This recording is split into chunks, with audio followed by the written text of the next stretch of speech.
She's between the trees there. It's a female leopard. I'm going to see if I can show you, and then I'm going to show you why it's so special. Leopard, very difficult, very elusive cat to see. And you can see her walking down there.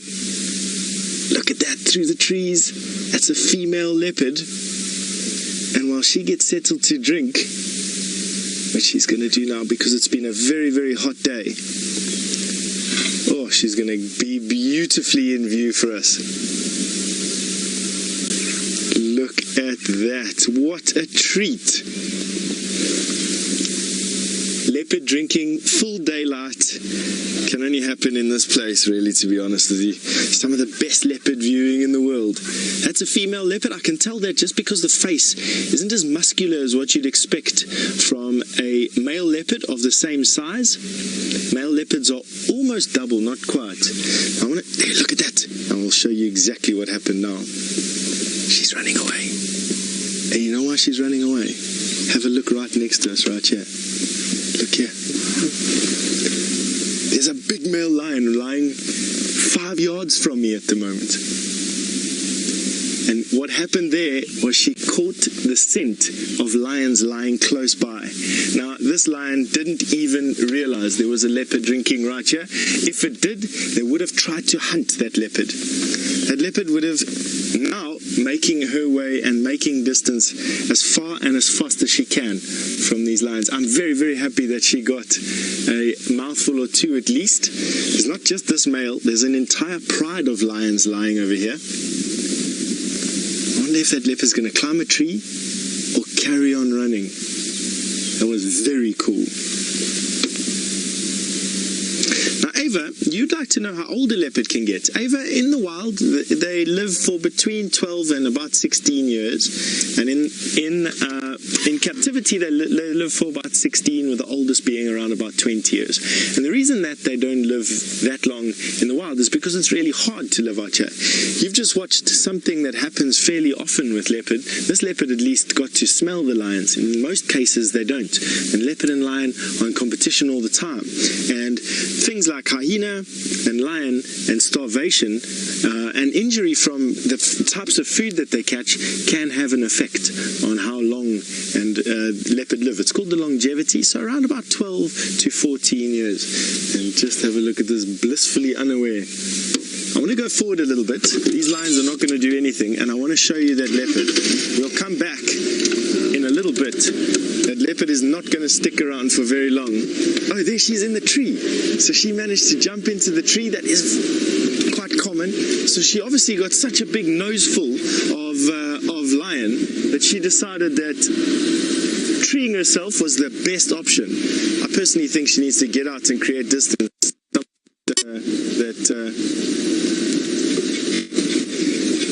Bree, you'd like to know how fast leopards are.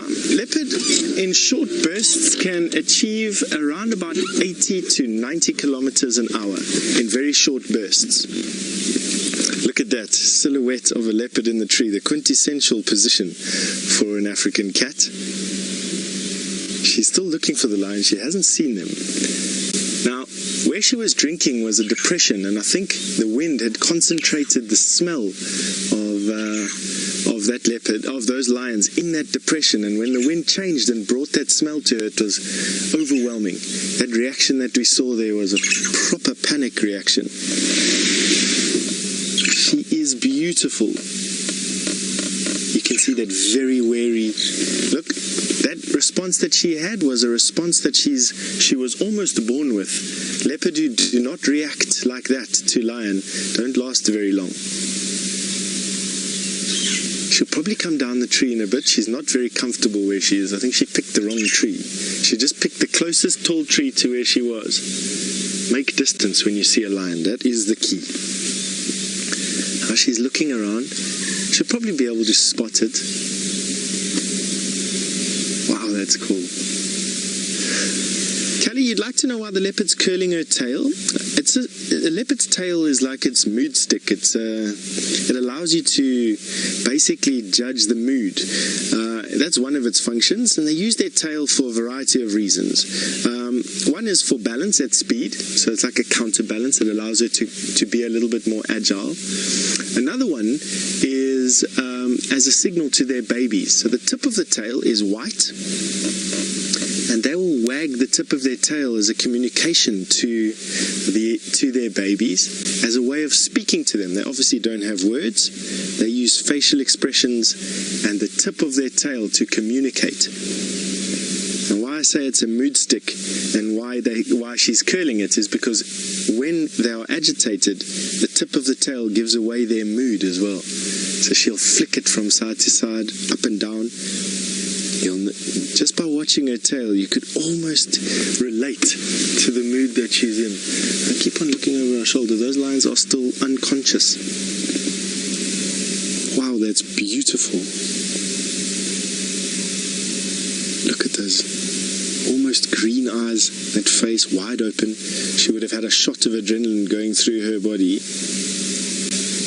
Her body's reaction to smelling lion. Danger, danger. And getting out of there as quickly as she can. Leopard are supreme at climbing trees. There's no other large cat that climbs trees as well as what they do. Will lions climb trees? Yes, of course. They're just not as good with it.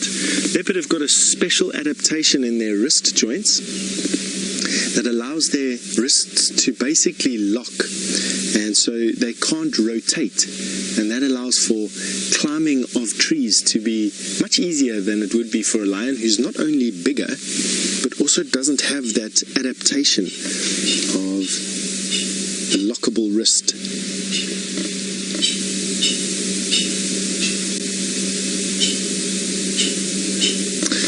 Mrs. Amy, you'd like to know if leopards hunt at nighttime. Yes, they do hunt at night. They hunt any time of the day, but they are better at hunting at night. So leopard, being solitary hunters, will hunt whenever the opportunity arises or when their body tells them they need to. Hunting at night allows them to put into greater use that beautifully camouflaged coat that they have and all the other adaptations that they have for hunting at night. If we go closer in on her face, you'll notice her big wide eyes with a fairly large pupil. You'll notice those whiskers that allow her to feel her environment in the dark, and you'll notice underneath her eyeball, on her eyelid, on the bottom eyelid, it's white. That's to allow more light to reflect into the eye and give her more light to see with. That is amazing. What a wonderful treat to be able to show you right off the bat this afternoon. Now, from a cat in a tree to a flat cat in the grass, we're going to be sending you 3,500 miles north to my friend Scott. I initially thought it was a female leopard, but it's actually a young male leopard now that I've had a good look at him.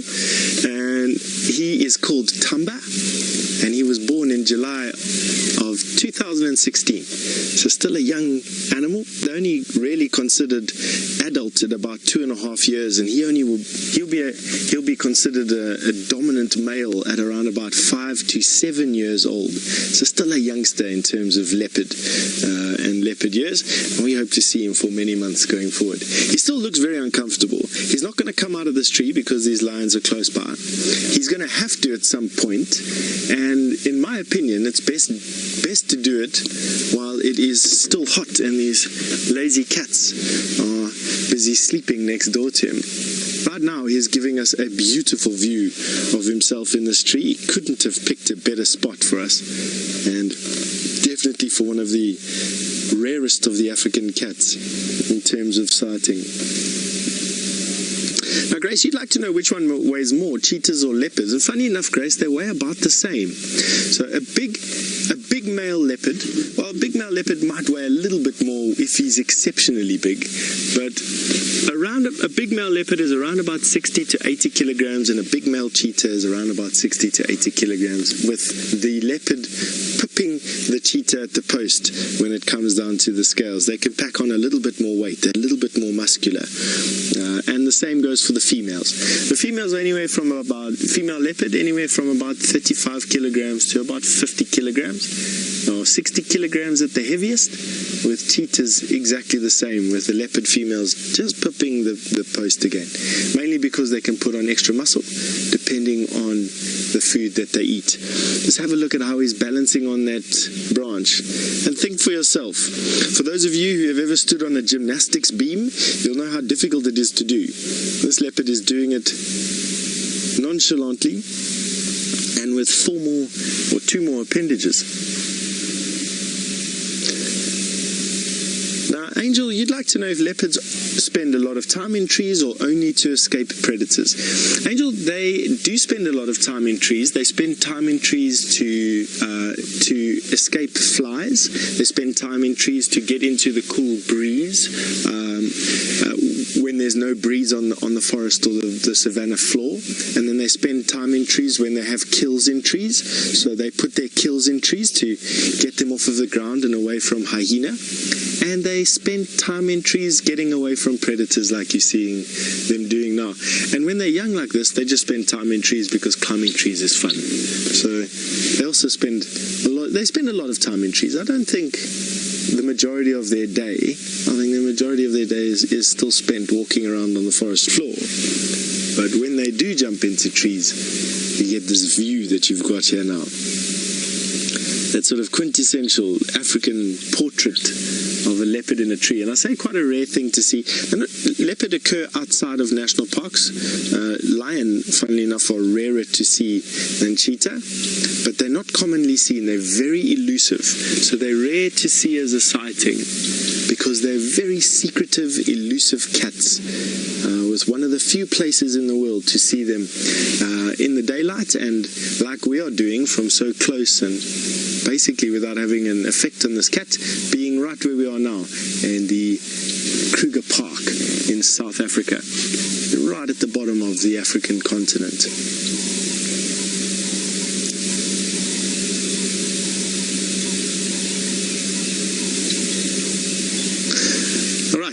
Thank you very much, Jimmy, and quick as a wink, you go 3,500 miles south all the way to South Africa and to myself, Steph Winterboer, and a leopard, a young male leopard called Thamba, he chased himself up this tree really. There's some lions lying behind us, about 10 yards or so behind us, and he got a noseful of their scent while he was drinking some water close by, and had an absolute panic and ran up this tree in an effort to get away. And I think what happened was he just got an overwhelming scent of lion, and at very close quarters. Those lion didn't even know he was there. They didn't react. And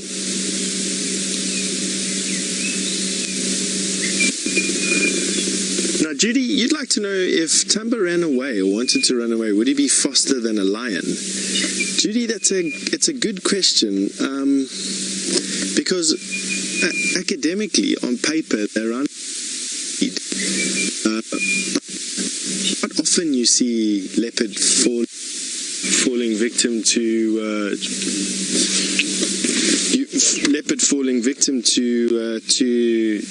lions. Excuse me, I just had a problem with my microphone pack there. And of course, being a man, I can only think of one thing at a time.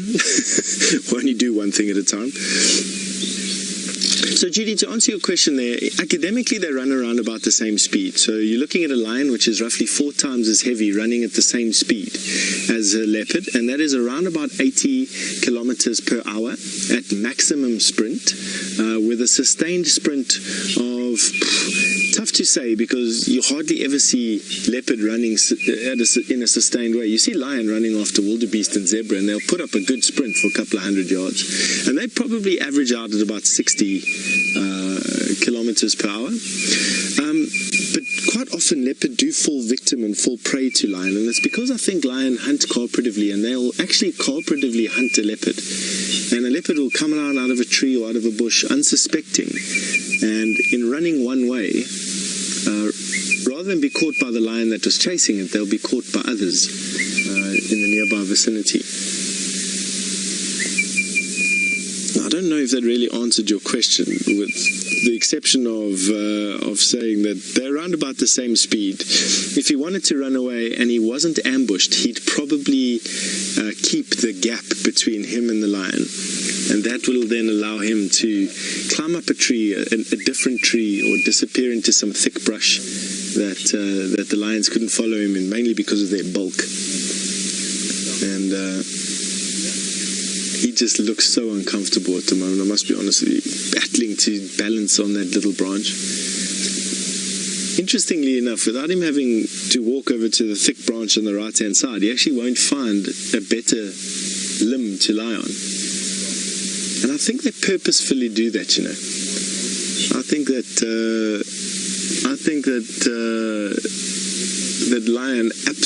leopard absolutely know which branches are best, similar to how you know which chair is best for you.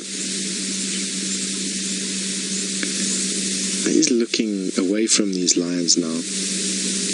What is interesting is yesterday, and on almost exactly the same path that he approached this dam on, we had Hosanna, and Hosanna came through here last night, found a dead impala that had died next to the road. It was lying next to the road. He then fed on it for a while last night, and it was stolen by the lions that are now lying behind us. And he has now come out of the bush and is now walking in the same direction as what, well, he was walking in the same direction as what Hosanna was.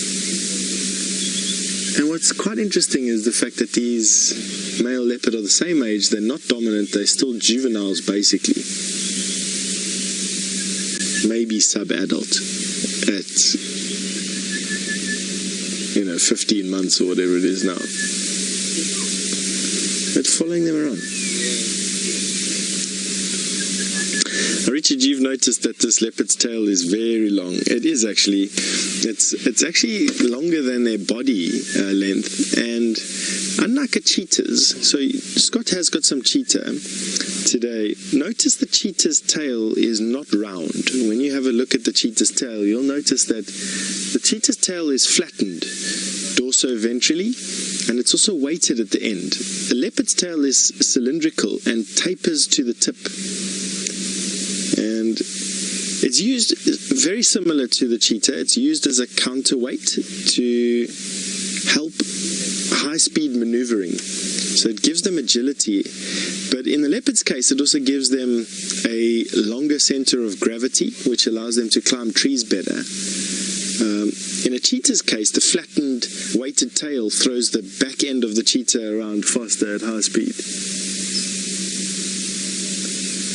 Now, it is obviously, this week is World Animal Day, and we are celebrating World Animal Day with a couple of specials. Yesterday was leopard, today is lion, and speaking about lion, Jamie has some young cubs which are playing in the grass.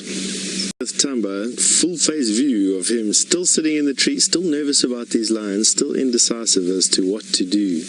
Now, I'm told that James was busy speaking about male lions and how they tolerate cubs, and it's in stark contrast to, is he going to jump down?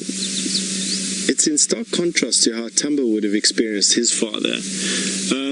Lions are social species that are contact species, and although the males are on their own mission most of the time, they will tolerate their cubs jumping on them, and with a bit of a growl and a hiss and a snarl, they'll accept a bit of bullying and a bit of play wrestling. Male leopards, on the other hand, have a much more subtle relationship with their father. You will very rarely, it does happen, but you'll very rarely see them in even the same proximity as one another. And they absolutely won't tolerate a young male leopard being a bit boisterous and playful with their father. That does not happen. So this young male leopard would have grown up knowing, I think at an instinctual level, who his father is, because adult male leopard don't tolerate youngsters, and I struggle to believe that male leopard do not know who their offspring are and do not keep in contact with them. I think they absolutely do. I just think it's at a more remote, aloof way. So very different experience is my point, I think, between male leopard and male lion, and in the way that they treat and in return are treated by their cubs. I think it just sort of adds to the mystery and the romance of a leopard, though, and to the power and the majesty of a lion.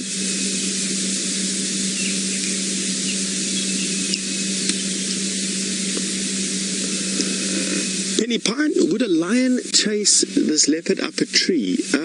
Male lion, full-grown male lion, no. They're a little bit too, they do climb trees, but a small tree like this, a full-grown male lion would stand at the bottom, perhaps growl a bit, maybe try and jump up a bit, but he'd be a little bit too big, I think, to get to Thamba. A sub-adult male lion, yep, potentially.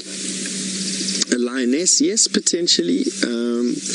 Generally what you'll do is you'll see sub-adults, like, 2.5, 3 years old, pursue leopard up into trees, both male and females. But adults on both sides, they won't waste too much of their time. This leopard will climb right up to the top of that tree. So this leopard has the capacity and the ability to climb right into the very top branches of that tree, and will do so, standing on the thinnest branches, spreading his weight out. I've seen it on numerous occasions. And will be way out of the reach of lion, especially a tree like this that doesn't offer good purchase for their claws, and bark flakes off and no horizontal branches. So lions would lose interest pretty quick. If they could get to this leopard and kill it, they will.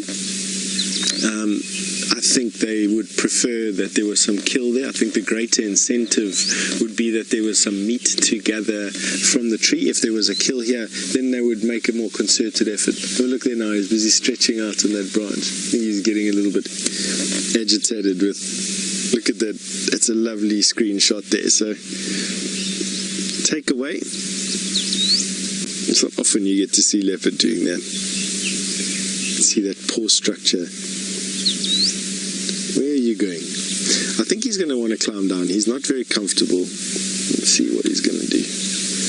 Are you going to go up higher, or are you going to come down, boy? Come down. No. Don't get stuck up there at night time.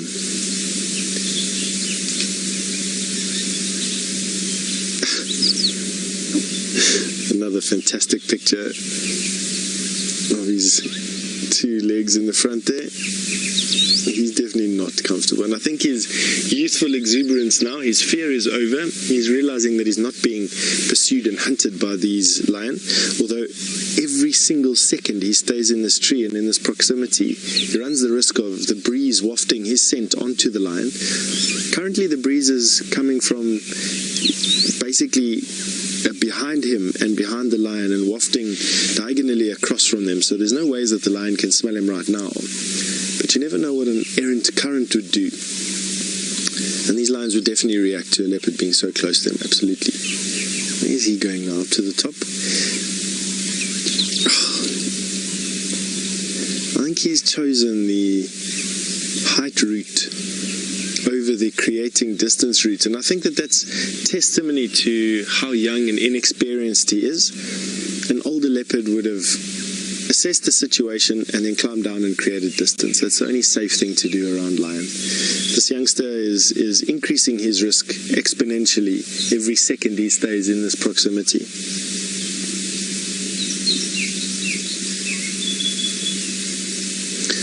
Darlene, you've asked if Thamba sees some prey, would he stay put or go after it? Ooh. Darlene, I think he'll probably stay put with an increase in agitation. The reason for that is he's going to be and is aware of these lions right here. And they represent a much greater threat currently to his safety than hunger does right now. And you can see the way he's lifting his head and having a good look at what's going on. That he is just choosing the safe option. He's probably going to wait here until the lions move off, which is a couple of hours. He loses nothing but a couple of hours of patrolling, and at least he gets to know what these cats are up to. You can almost feel the indecision. He just doesn't have the experience. He lacks the experience. He lacks mom. Her name is Thandi. He lacks mom's wisdom in this particular, scenario. He's trying to get comfortable. He knows the top of the tree is the safe place instinctively. He can see the lions from where he is. He knows that as a cub, the safest bet was you climb to the toppest branch and you stay there. And you wait there until mom comes and fetches you, or the lions move away. And I think we're just seeing the tail end of that experience, that sort of inbred genetic experience coming through. and it's lovely to see, actually. There's very few things of this size in the world that you can basically watch the workings of the mind of an intelligent being, and you can see and feel the indecision. And as Megan has just said, this pose is just classic. What are you doing, boy? You're trying to look relaxed and charming, but yeah, he's looking at me now balefully with his eyes, staring at me. I may not insult him. He's old enough to understand an insult before going back to his watching awareness. It's been a fairly hot day. The clouds are coming over now, and it's starting to cool down. It's definitely the day's lost its edge, and lions will start to wake up and stretch around sunset, which is still an hour or so away.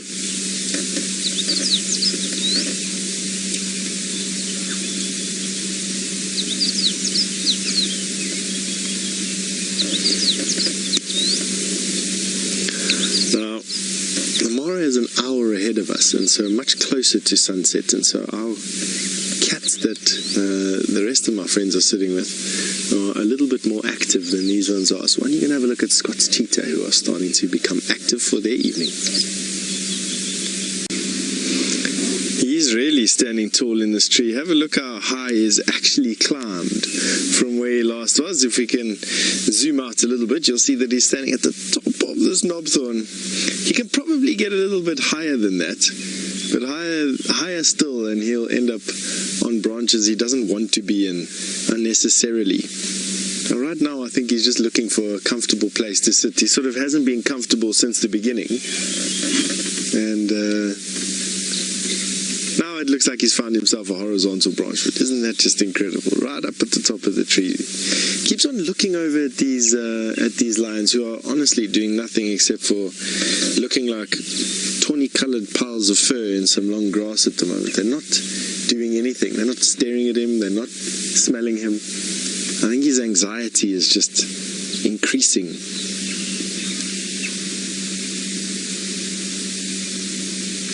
Now, Donna, you want to know why there are lions near Thamba? That's quite an interesting question. It started... Oh, how many lions? Sorry, Donna. I only saw one male and 3 or 4 females. I didn't see anything more. There could be more lions here. It's just very thick bush where they're lying at the moment on the edge of the Mulwati drainage line. Definitely the Styx Pride that we saw. I didn't see any cubs with them. There may be 1 or 2 lying next to them, but we didn't. I didn't see any at the moment.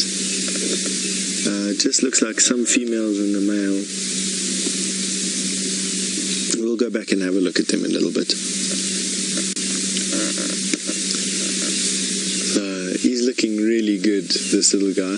He could do with a meal, to be honest with you. He could probably go a couple more days, probably up to a week, before he's going to need anything else. And it does mean that he's eating quite well. Leopard at this particular age will eat virtually anything that they can kill, from scavenging for fish drying up in pans this time of the year, to birds that they can catch, monkeys, squirrels, scrub hares, monitor lizards, even insects. They're not, given enough incentive, leopard will eat virtually anything. Not really a danger to humans at this point.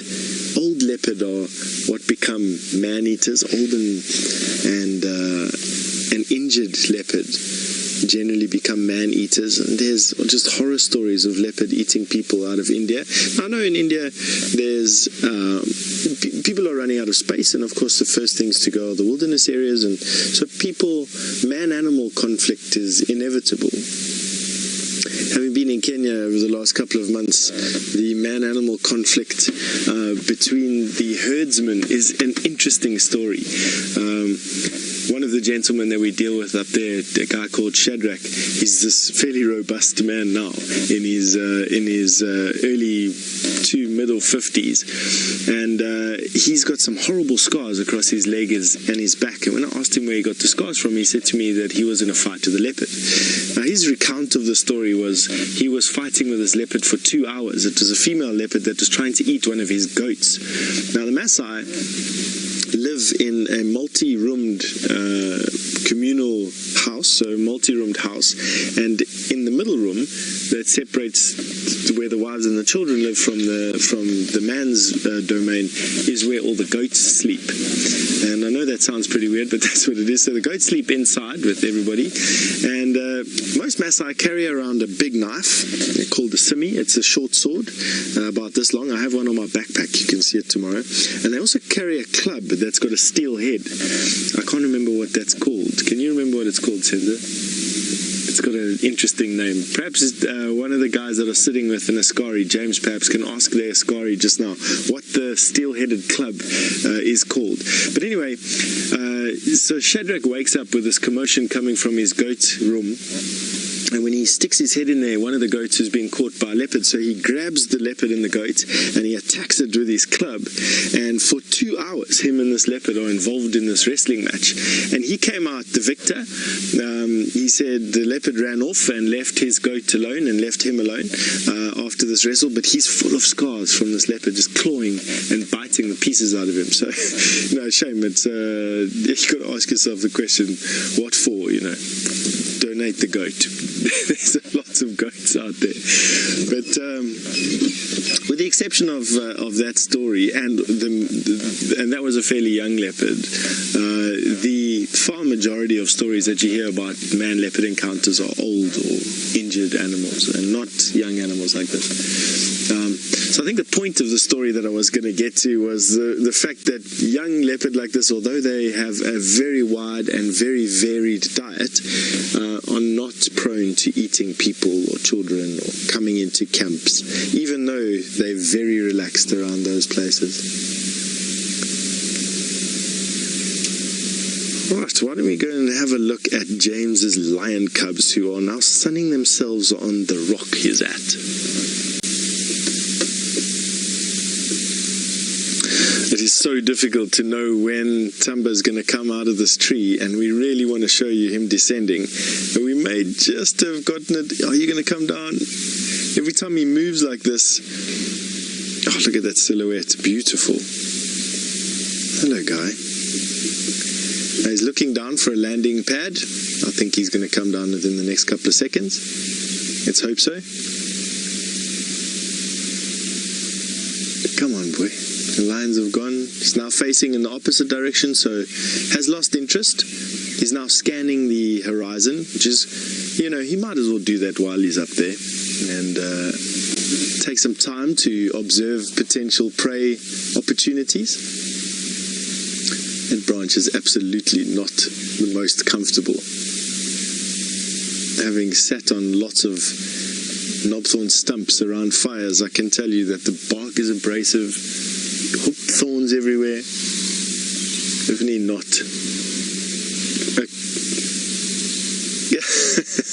Megan tells me that a lot of you are cheering Thamba on to come out of the tree. I'm doing exactly the same thing. The lions have crossed over our boundary and are hunting now in a property south of where we are called Little Gowrie. And so I'm personally wishing the sticks luck on tonight's forays. They can all do with a bit of a mouthful. Let's hope that something kindly sacrifices itself to feed them. What are you going to do, boy?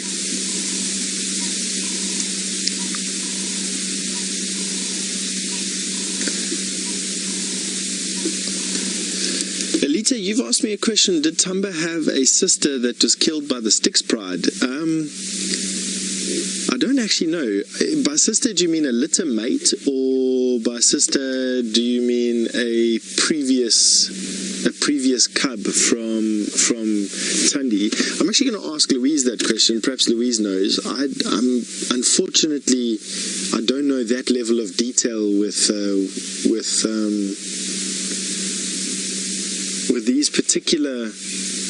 these particular cats' history, but there's a lot of you out there that could help us with the answer to this question. Could you perhaps, could I ask that you send in the answer to the question, has Thandi lost one of her cubs to the Styx Pride, and specifically, was it a litter mate of Thamba's? I've known of Thamba since he was born. I don't remember him having a litter mate myself personally. This is the first time I'm seeing him. And so, what are you going to do? Oh, it is so difficult. There we go. Come now. No, still not. Wants to. All right, everybody, get yourselves ready. It's going to happen in a rush. No. Making one last check to see if the lions are not there. See that tail just betraying that agitation. Last little glimmer of sunlight on his fur.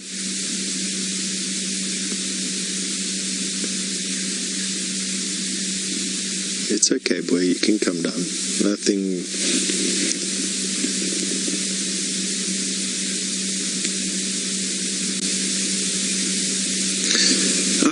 James Richards, thank you, James. You've answered it for us. James confirms that Thamba did have a sister that was killed by and a litter mate as well that was killed by the Styx Pride. So thank you very much, James. That's much appreciated. I know I should know these things, but these types of facts escape me when you haven't seen them and have never seen them. I've never seen him before. So thank you very much. Much appreciated.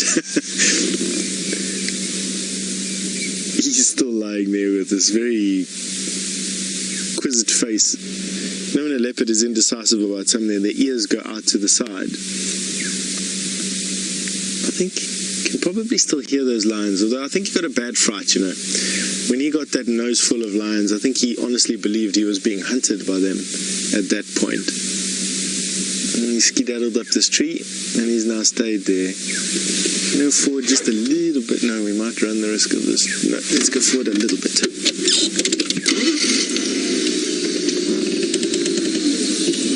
I think we can risk this branch. We've got a little bit of a branch in our way, and I think I was just trying to get there. There we go. Not too much of a problem. There, we can just see a little bit more of his face. He's a beautiful looking leopard. He's not the most robust leopard. Initially thought that he was a female leopard, to be honest with you. Much to my embarrassment, I must be honest. Again, I'll ask apology for that. When he arrived at the water, I thought he was a female leopard. And I made that assumption based on the fact that he's got quite fine bones. He's got a skinny face for a leopard, for a male leopard of his age, and even now I know that he was born in June 2016. I still think that he's a small-boned leopard. Things might change when he gets a little bit older, but even Hosanna, which I saw last night, and I've only seen Hosanna a handful of times, I can't remember, but definitely less than 5 times. Even he was a little bit more robust than young Thamba. And it could be for a variety of reasons. You know, if you have a look at leopards' bones and their development of their bones, it tells a story of times of feast and famine where their muscular and skeletal development grows in spurts and bounds, and does so because of the abundance of food or the total lack thereof. And they have a very wide weight range as well. In the Sabi sand, we get very heavy male leopard, up to 90 kilograms and probably a little bit more. The heaviest leopard I've ever heard of has weighed 130 kilograms in the wild, but they average out at about 60 kilograms, and in some cases will go down to much less than that.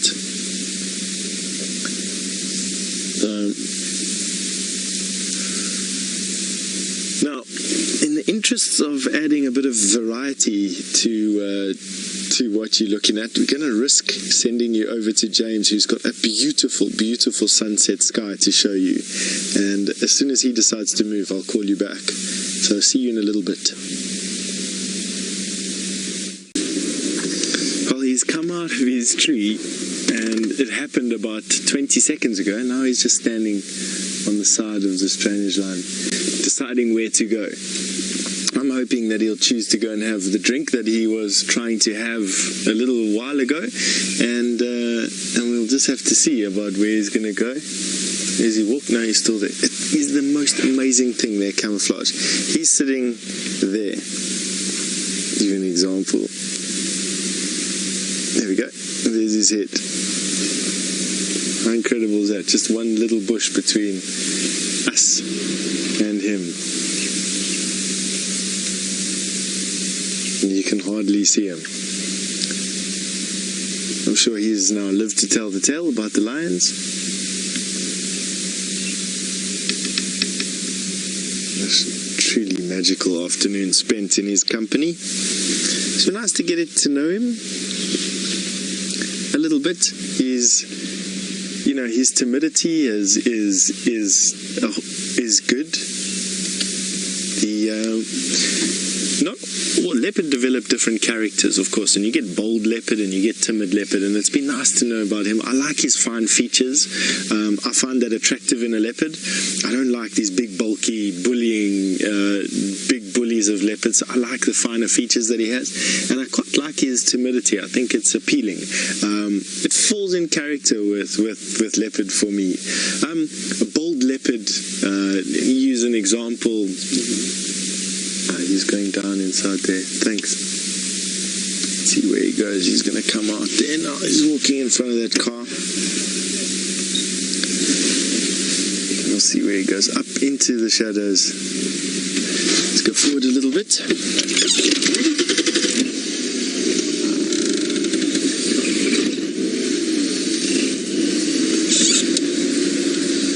He's going to carry on with his hunt. Not the direction I think he would have chosen initially, but not a bad one in any case. There he goes. Forward a little bit.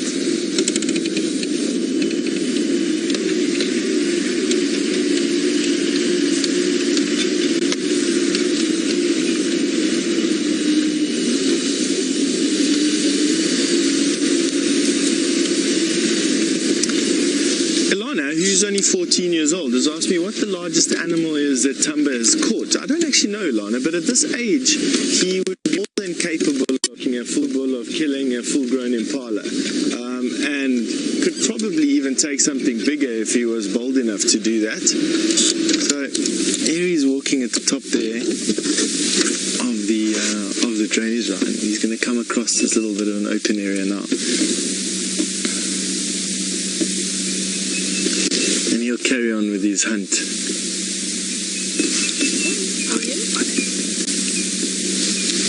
And he'll carry on with his hunt, and we'll probably spend most of the evening hunting for something to eat. It looks like his foot is a bit sore. Is that just my imagination, or is he limping a little bit? No, he's fine. Might be a bit of a thorn stuck in there.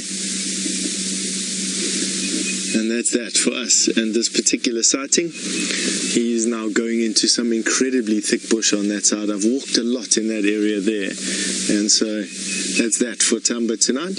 It's nice to know where he is. We'll come and walk around here tomorrow morning with Herbie, in actual fact, see if we can see some more of him. We're going to cross over to Scott at the